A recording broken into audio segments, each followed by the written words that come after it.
on the ground! Get on the ground! Get on the ground! Get down! Get on the ground! You're gonna get tasered again if you don't get down! Hit him again! Get down on the ground! Get down! Get down! Put your hands behind your back! Put your hands behind your back! Put your hands behind your back! Alright, got the handcuffs now! Put your hands behind your back and stop! You understand me?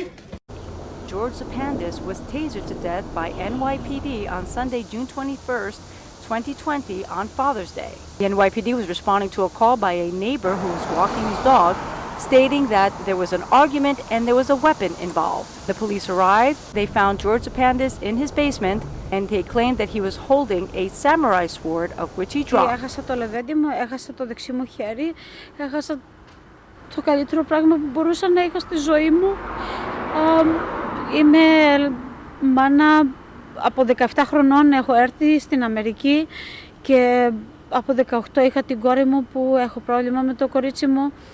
Μετά από 8 χρόνια πέθανε ο άντρας μου, τα μεγάλωσα τα παιδιά μου μόνη μου και τα δύο. Η κόρη μου ήταν 7 χρονών που πέθανε ο πατέρας τους, ο γιος μου ήταν μονάχα 4 χρονών και να μου σκοτώσουν το παιδί μου με αυτόν τον τρόπο.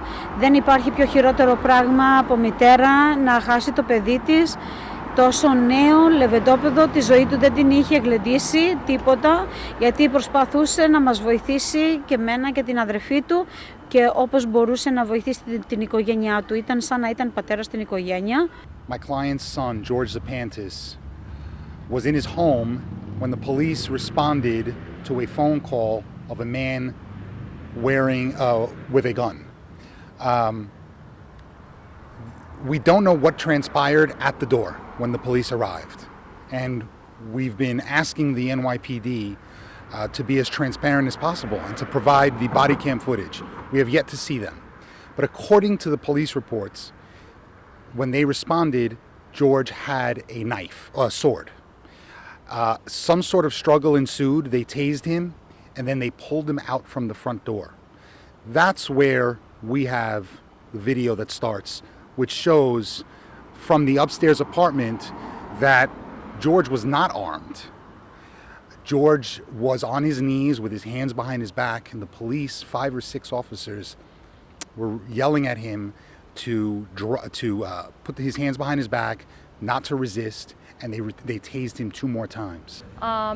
I actually spoke with George that evening, and he sounded very fearful. He called me and he told me the cops were at the house. I immediately asked him where his sister was because she's disabled and she wasn't home.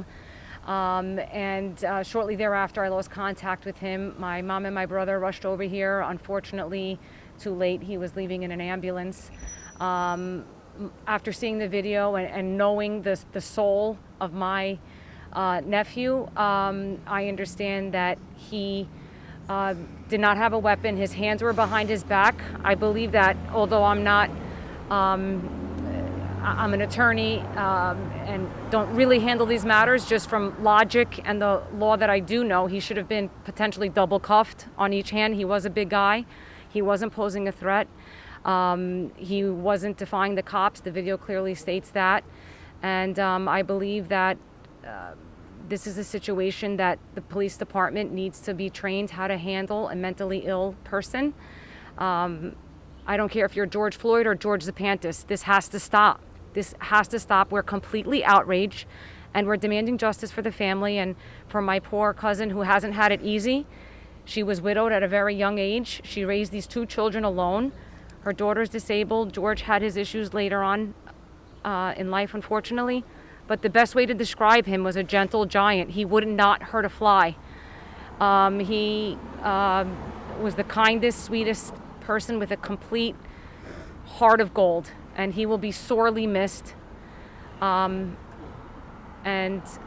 I just want to raise awareness also for how the police department is dealing and how they should be trained with handling these types of calls. It was completely inappropriate, in my opinion.